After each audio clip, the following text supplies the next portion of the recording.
Hey crew. So everybody say hi to Thor. We have a guest today.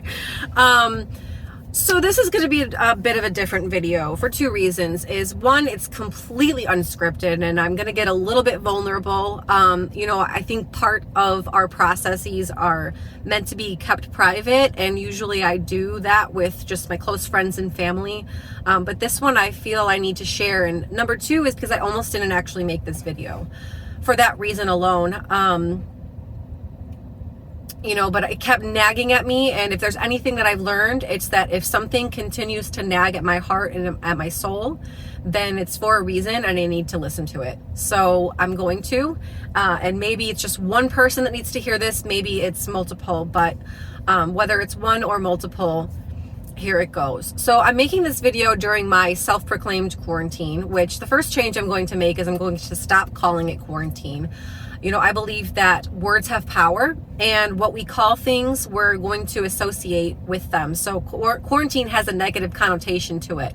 And so if I'm calling it quarantine, I'm going to feel negative about this season, and it's not going to be a good time for me. So I'm calling it solitude, because I believe that a lot can happen in solitude, and I believe that God will isolate us on purpose in order for him to reach us in his way. I don't know what your beliefs are, but I do believe in God, and I think that, sometimes he'll put us in the middle of our biggest fear just so he can produce his biggest lesson for us. The last thing people who know me, the last thing I would ever chosen to do would be to be away from people or stop. I'm not a stopper. I'm a goer. I'm constantly going, and I'm taking action, and I want to just, here's the next thing, and here's the next thing, and let's go, let's move, let's come together. And that's just who I am. That's my personality. But sometimes we can get caught in, and I say we because I'm talking about myself here, guys, really.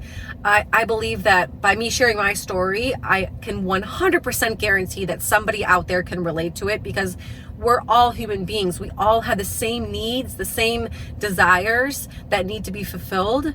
And we all seek them in different ways, but we go through the same things. Nobody is superhuman. Not me, not the president, not anybody. We're all human, and we all go through these cycles and these emotions. So I wanted to share this with you because the first few days of this solitude, honestly, were really hard for me. I struggled. I fought it. I did not want to stop. I was searching for any way possible to not have to isolate, right? I thought the world would, this sounds so severe, but it was true in my head. It felt real that if I stopped, I would die. Like, this sounds so extreme, right? But that's how my brain saw it. If I stopped, if I stepped away, that everything would fall out from underneath my feet and everything would come crashing down. And that is my first sign that something was wrong, because that means that I thought that it was all up to me, that it was all my strength and my doing that kept everything up. But it's not. I don't know what you believe in, God, the universe, but something supernatural. I believe in God, and I believe that he is the star of the show. His strength and his power is the one that is doing all of this. I don't deserve any of the credit. Nobody does but him. And my problem is that I was just thinking, do more, act more, be more, everything more, do, go. And then if you stop, then everything stops around you. And God's lesson to me through this isolation, this stillness, is that he's the one holding it up, not me. That I can step away. And as a matter of fact, we need to step away every now and again to gain clarity on where we're going. I think sometimes we get caught in actually just staying on one course out of mere habit. It's just what we've always done, whether it's working or not anymore. We just continue to do it, or maybe it worked for a season. Now we're in a different season. It's time to change that. But we get caught in this habit and this cycle and this routine without even thinking. We're just doing without thinking. And it requires us to be able to take moments to take a step back in order to see the next steps forward.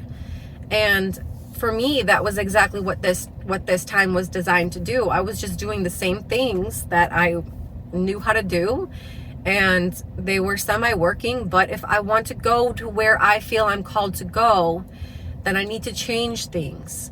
And us humans, we can get stubborn sometimes, and we don't want to admit that we need to change things in order to do things a different way and get a different result. But we do. And this was a big lesson for me. I wanted to share it with you all because I was sitting there fighting this whole stillness, not wanting to stop. I continued to go mentally, and then I had a decision to make. If I truly believe that everything is an opportunity and a gift, then it's my job and my responsibility to find what that is. So if I'm being forced to stop, I need to understand why. And I need to stop in order to hear what that lesson is. So I don't believe anything happens to us. I believe that everything is happening for us. And it's my mission in life to be happy, to bring light to others, to be joy. And so if that's my mission, then anything that comes in my way is going to be a gift. Nothing bad can ever happen to me. If I lose my job, if everything does come crashing down, that must be a gift too. I have to look at it that way. It's not black. It's not, you don't pick and choose what you believe that to be. But I firmly believe that. So I had a choice to make. And then I said, you know what? Okay, maybe I'll look at this as a challenge. I'm going to get to know myself because, see, my fuel is other people. My fuel is fulfilling my mission and my purpose and interacting with people and loving and helping and giving, contributing and helping people grow and me growing. So this time for me to be isolated from that fuel was a challenge because I said, okay, so then who are you really when no one's around? This is going to be this is so funny. It's like as soon as you find out something you need to grow on or change or cultivate, you will immediately be tested. And this was so true. If you're making a change, now God's going to test me and he's going to put me alone to say, okay, did that change stick? How true is that change? Because that's going to show up when no one's around, when no one's watching. Who are you when no one is watching? And I'm saying you as in to me.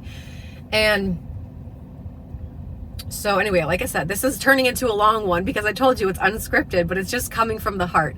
So anyway, that was my moment to decide, okay, if you're going to be a leader, if you're going to be this person who I define myself as, are you that person just around other people, or are you that person on your own? Let's test that. So I wanted to share this because, one thing I've been learning in this solitude too is that we are such a race of connection. Real human connection. And I've been Zooming with people and, phone calls with my family. But what I'm realizing is that we are really, really wired for deep and true and real, genuine connection. And maybe, just maybe, in this 2020, in a way when we're being forced to slow down and seek other ways of connection, maybe this is a transformation waiting to happen. Maybe God is really calling us to stop and reassess what's become important in our lives. I'm walking down the sidewalk with my dog, and for the first time ever, I see my neighbors, and I'm talking to them from afar. Don't worry, I was isolating from afar, but I'm talking to them. Real conversations and smiles and people making eye contact. And it's like, maybe, just maybe, this is God's way of calling the world in 2020 to reevaluate, to reassess, to slow down, to take a step back, to gain some clarity, to reconnect. But here we are choosing virtual means to do that, and we're being told to stay away from others. Well, unfortunately, you can't do that to people. We are going to come together no matter what. And I don't know what that's going to look like for the world, but I feel like something's got to give here. I feel like you can't keep people away from people. It's not by design. But maybe we can look at this as a gift to say, this has given us the opportunity to see what's truly important in life, what truly matters, and maybe make some different choices going forward. So like I said, this was completely unscripted, and I don't know who needs to hear this, but I feel like somebody does, and I know it was long, so if you listened this far, I'm just extremely grateful. But I just wanted to share with you what has happened to me during this solitude. And honestly, I think I'm going to intentionally put these moments of solitude in my schedule just to create these openings, these moments for clarity, for direction, and for these moments of kind of transformation to take place, so that I have the opportunity to reevaluate and make sure that I'm going in the direction that I need to be going. And I encourage you to do the same, maybe if you need that moment for yourself too. But I think that by coming out and being vulnerable and sharing our own story, 100% of the time, somebody can relate to it. So it's not in vain. Share your story. Share something that's happening to you or that you've gone through, that you've learned from. That's why we go through things. We go through things not so we can just have them. We go through them so we can give them to others, to share, to give hope or light to someone else, or to at least make them not feel alone.